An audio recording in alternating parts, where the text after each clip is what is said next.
Panorama group, जो सोचता है वो करता है। आपके अपने सपनों का आशियाना। नमस्कार, आप देख रहे हैं एसडी पोस्ट लाइव और मैं हूं आपके साथ हर्षिता प्रताप सिंह। 2025 के विधानसभा चुनाव की तैयारियों में तमाम पार्टियां जुट चुकी है, चाहे वो राजद हो, जदयू हो, भाजपा हो। तमाम गठबंधन जोर शोर से विधानसभा चुनाव की तैयारियों में जुटे हुए हैं। लेकिन आज एक सवाल खड़ा हो रहा है और इस सवाल बड़ा है। सवाल ये है कि क्या मुख्यमंत्री नीतीश कुमार की पार्टी यानी कि जदयू में विधानसभा चुनाव से पहले कोई बड़ी टूट होने वाली है। दरअसल ये सवाल तब उठने लगे जब नीतीश कुमार के बेहद करीबी और बिहार सरकार में मंत्री अशोक चौधरी ने आज एक ट्वीट कर डाला। इस ट्वीट में उन्होंने किसी का नाम तो नहीं लिया है, लेकिन ये माना जा रहा है कि उनका निशाना सीधे तौर पर मुख्यमंत्री नीतीश कुमार ही थे। आपको बता दें कि जदयू से मंत्री अशोक चौधरी ने अपने ट्वीट में लिखा है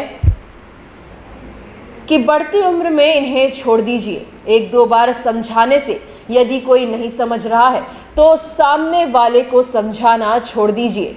बच्चे बड़े होने पर वो खुद के निर्णय लेने लगे तो उनके पीछे लगना छोड़ दीजिए।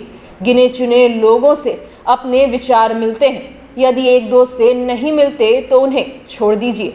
एक उम्र के बाद कोई आपको न पूछे या कोई पीठ पीछे आपके बारे में गलत कह रहा है तो दिल पर लेना छोड़ दीजिए। अपने हाथ कुछ नहीं, ये अनुभव आने पर भविष्य की चिंता करना छोड़ दीजिए। यदि इच्छा और क्षमता में बहुत फर्क पड़ रहा है तो खुद से अपेक्षा करना छोड़ दीजिए। हर किसी का पद, कद, मद सब अलग है, इसलिए तुलना करना छोड़ दीजिए। बढ़ती उम्र में जीवन का आनंद लीजिए। रोजमर्रा खर्च की चिंता करना छोड़ दीजिए। उम्मीदें होंगी तो सदमे भी बहुत होंगे। यदि सुकून से रहना है तो उम्मीदें करना छोड़ दीजिए।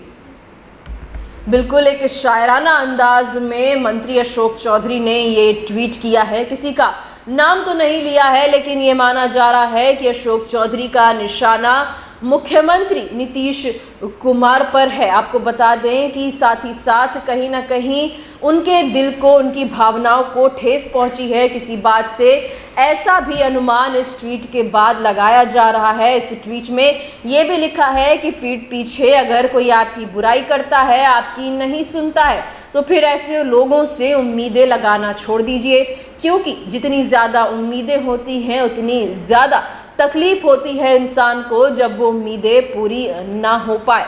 मंत्री अशोक चौधरी नीतीश कुमार के बेहद करीबी रहे हैं। कोई भी कार्यक्रम हो, चुनावी रैलियां हो, सब में अक्सर अशोक चौधरी नीतीश कुमार के साथ साथ नजर आते हैं। नीतीश कुमार के साथ साथ चुनाव की तैयारी हो या फिर कोई मीटिंग हो, अक्सर उनके बगल में ही अशोक चौधरी नजर आते हैं।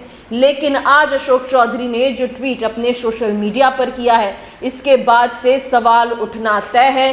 कई सवाल उठ रहे हैं कि आखिर अशोक चौधरी ने निशाना किसे बनाया है। हालांकि ये कहा जा रहा है इस ट्वीट के बाद कि कहीं ना कहीं अब जदयू में सब कुछ ठीक नहीं है। अशोक चौधरी का निशाना मुख्यमंत्री नीतीश कुमार थे, क्योंकि इस ट्वीट में पहले ही लाइन में उन्होंने लिख दिया है कि अगर किसी को बार बार समझाने पर भी कोई न समझे तो उन्हें समझाना छोड़ दीजिए। कहीं ना कहीं ये निशाना नीतीश कुमार पर अशोक चौधरी का बताया जा रहा है। इस पूरे मामले को लेकर ये सवाल भी खड़ा हो रहा है कि क्या विधानसभा चुनाव से पहले जदयू में कोई बड़ी टूट हो सकती है।